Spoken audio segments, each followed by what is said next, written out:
What's going on, keepers? I'm Kane and this is Noodle. And today we're going to be introducing some new animals and we're going to be showing you how we set up adult breeder tubs. So stick around and see what we've got in store.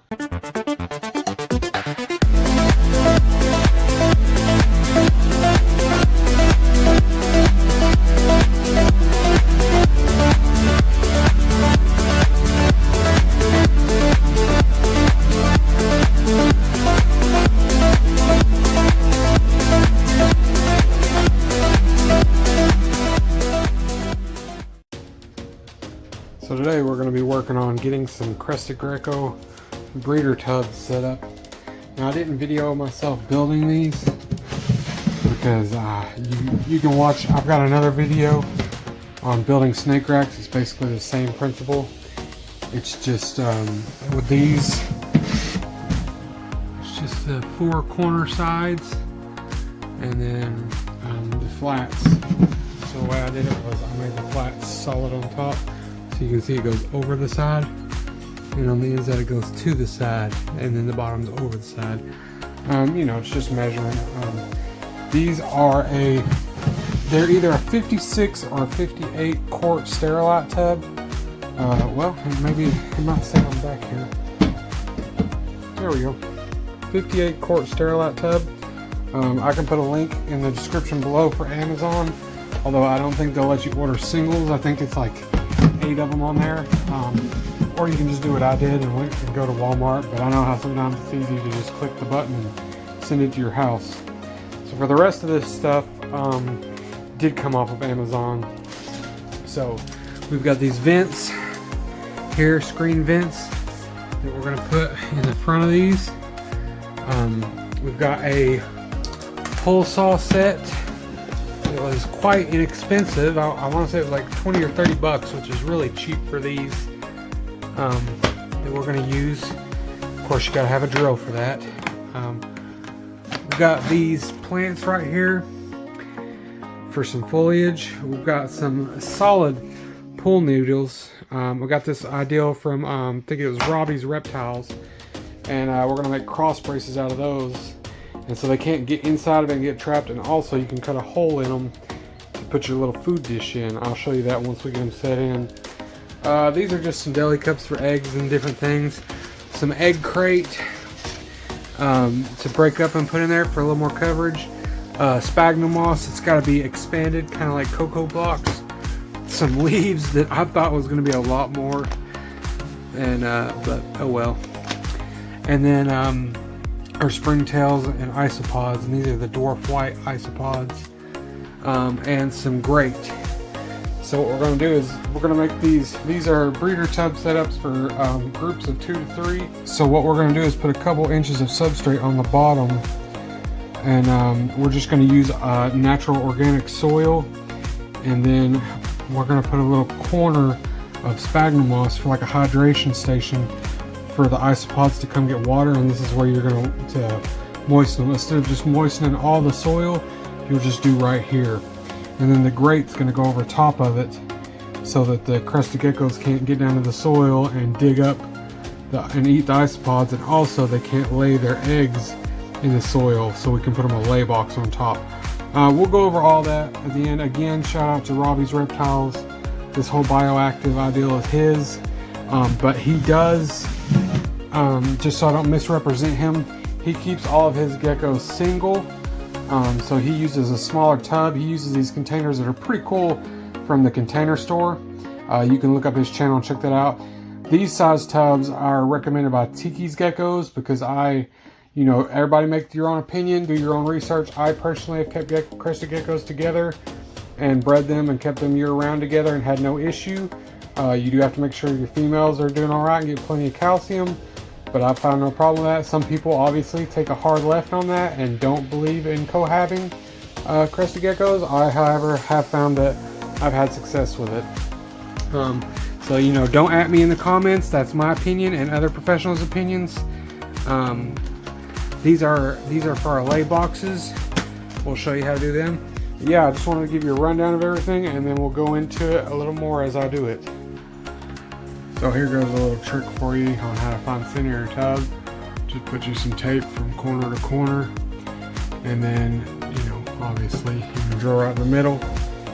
If you've ever used one of these, a good tip for you is when you're drilling it, have your drill going forward, but once your drill bit gets started in and it's actually, you got the circle pressed against it, then run it backwards instead of forward so it doesn't bust your tub. Alright, so we've got those put in there. Now we're going to start working with our screen. And actually the screen's a pretty good size. I wish it was a little bit bigger, because by the time we get lifted up to here, I'm hoping it's not going to be where they can dig on the sides. But it's close enough that I'm not going to try to add nothing to the side. But if you notice, it's a little bit shorter. So what we're going to do is we're going to cut this into different sections, and we're going to zip tie them together to make one piece. They also have these little sliders so you can slide them together, but I'll still put some zip ties in there. And you want to make sure this side is up, not this side, so you can see the difference here. This side is like smooth. Once again, I'm going to just say this one final time, just so I'm making sure I'm giving credit. This is Robbie's Reptiles method. I saw it on his channel. I'll actually pop his logo up somewhere through here, and you can check him out. Also, you can hear my dog being wild in there. Alright, we're going to get this put together. Alright, so here's what I've come up with. So I did end up having to add a row onto the end of it. You can see it doubled up there because it was just too much of a gap. I think Crested Geckos was going to be able to get between it. And it stings because I had to do a little more than a half of a sheet for my add-on, which is going to be a little wasteful. But I didn't have to use the zip ties because these actually fit together pretty well. One thing I did do was I notched out all the corners, because where this is kind of rounded in the corner, it lets it sit in there better. But I guess what Robbie was talking about was the leftover wasted pieces. He was cutting those flush and then zip tying them together so they didn't go to waste. But if you don't want to do that, you can just put it together without zip ties, and it's pretty tight. But yeah, pretty good little final product. Alright, so we got our mesh bottom in. Now we've got some of these solid pool noodles put in. Once again, all these products are going to be listed down in the description below.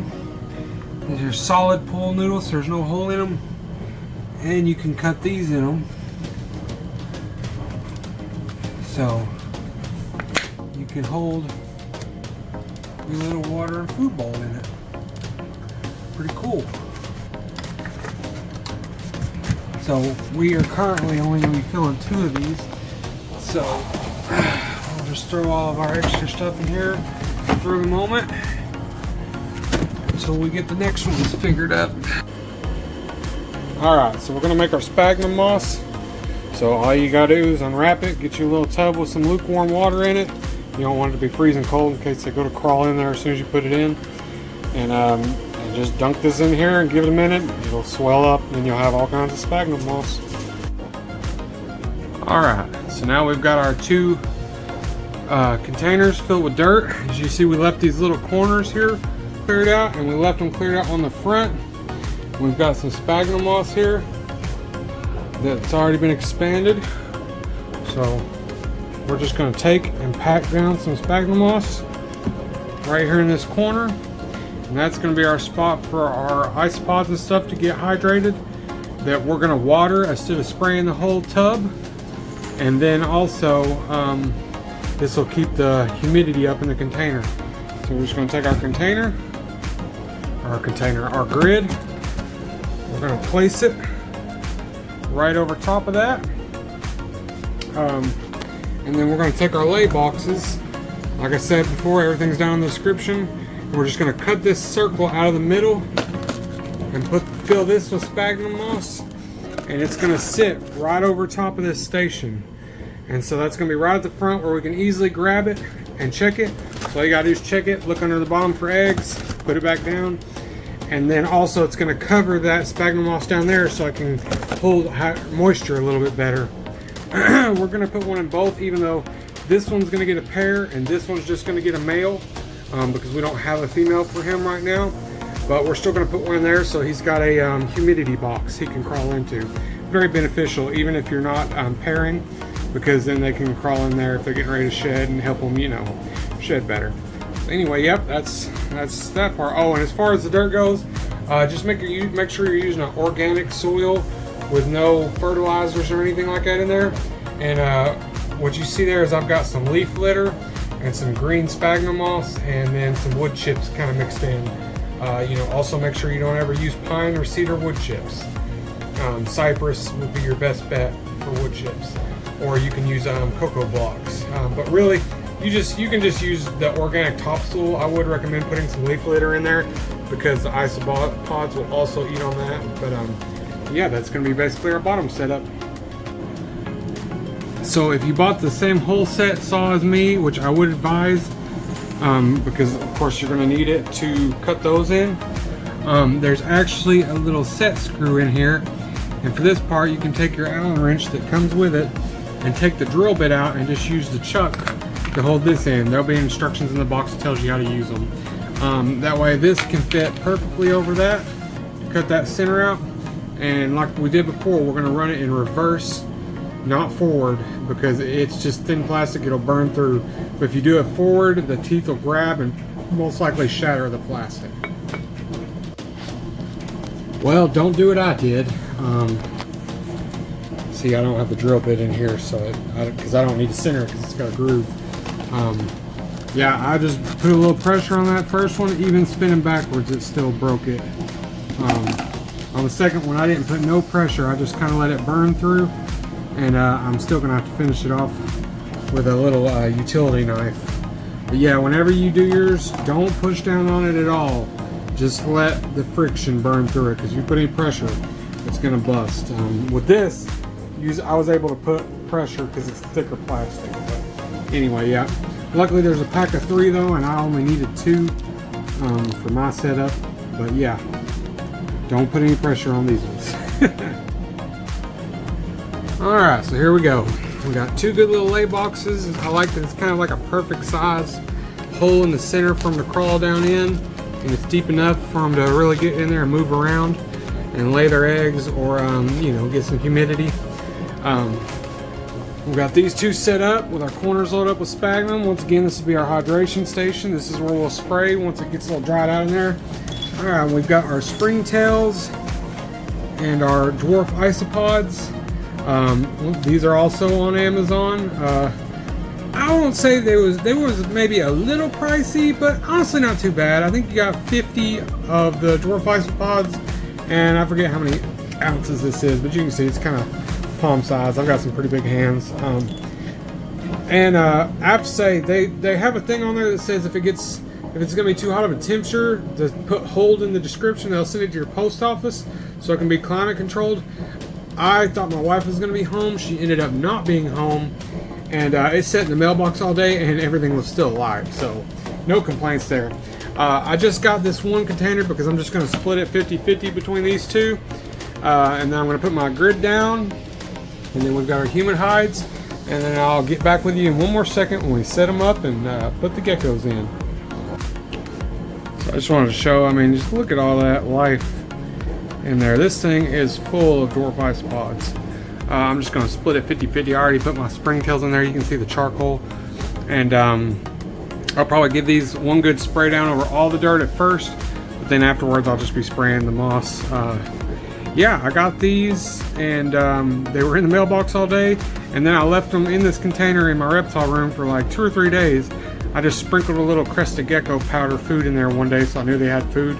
And yeah, they're just going at it in there. So we'll get those added in, and then we'll move on. Oh yeah, look at that. You can just see them going everywhere in there and in there. I mean, it was probably more than 50. So honestly, I mean, it wasn't a bad price, especially for the convenience. All right, so we've got our 2 tubs set up here. So this was just a little 3-pack and then fake plants, pretty good size, and then an egg crate cut in half. We got these 2 foams, tubes for them to climb on. Just drop that over that. Hydration station. Get a little bit of room for them so they can move around and hide and feel secure. Alright, now it's time for the grand reveal of our 3 new Crested Geckos. We're excited to get back into them. We really loved them. You know, if you followed the channel, we've kept a lot of different things. We figured out what we liked, what we didn't, and we really enjoyed the Crested Geckos and we've missed them. So let's go ahead and show you what we've got here. So we've got this girl right here. She is a lively one. She is a tricolor female. She is missing her tail. For anybody that doesn't know, that doesn't affect them. They can drop their tails if anything happens in their life. It could be something scary, something dramatic. It could be preparing, or it just could be like they just didn't feel like it that day. And unfortunately, they don't grow back, but it doesn't make them any less beautiful, or it doesn't inhibit them. So go ahead and put her in here, and let her travel in. All right, and for her, this is our male. He is also another tricolor. He's a little bit fired up right now, so you can really see the richness of his color. He's beautiful, beautiful male. So go ahead and put him in too. You can see our setup here. You just don't want to go up, do you, buddy? There you go. Come on. So you can see we got their food there, we've got their water bottle, we've got their lay box, and it's always a good idea if you're going to pair 2 up to do it in a new container. That way there's no previous smell and there's no territorialness. But when you do pair them up, you want to keep an eye on them, check on them, see what kind of behavior they're having with each other, just in case something was to happen. You can always be there. So last but not least, we've got a solo guy here. He is not fired up at all, but we will post a picture of him fired up so that you can see what he looks like with his true color. He's a tiger male. Some would call him a super tiger because his stripes connect across the back. We're currently looking for a good female for him. We want to find another tiger female with not really anything else in it, and pair it up with him.